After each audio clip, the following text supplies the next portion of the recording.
Imagine you're back thousands of years in the past, at the height of one of history's greatest civilizations, the Roman Empire. We all know that eventually every great empire ends, but not many of us know how the once mighty Romans came to their end. It was not a slow decline, but a dramatic final battle that took place in a small town in 410 AD. The last great battle was not against another army, but against a much bigger problem that had been brewing within the empire. It was not an invasion or an attack, but a slow burn of internal problems that started decades earlier. Many years before this final battle, the Roman Empire was already struggling with huge problems. Corruption, division, and a huge financial burden had weakened the empire.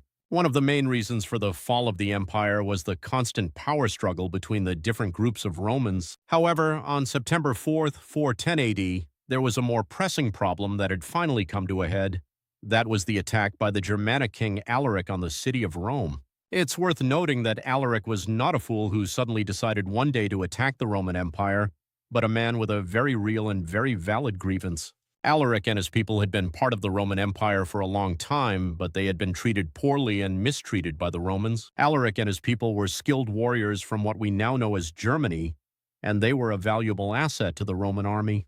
However, in the late 4th century AD, there were many problems within the Roman Empire that created tensions between the Romans and the people of Germany.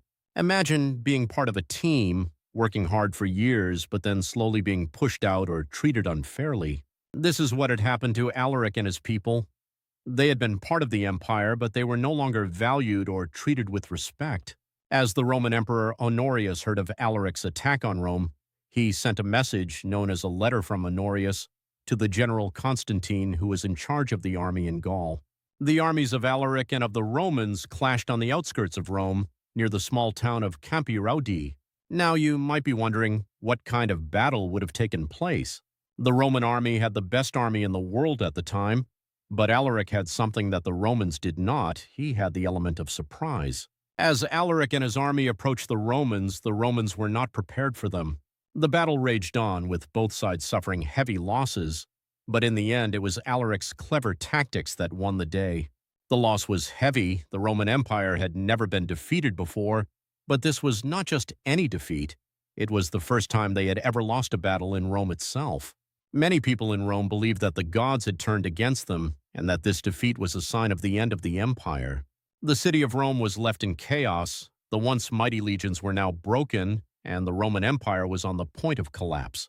So what exactly caused the Roman Empire to fall?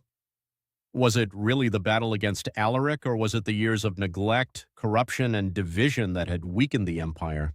The answer is a little bit of both. Today, over 500 years later, we can see the impact that this event has had on the world.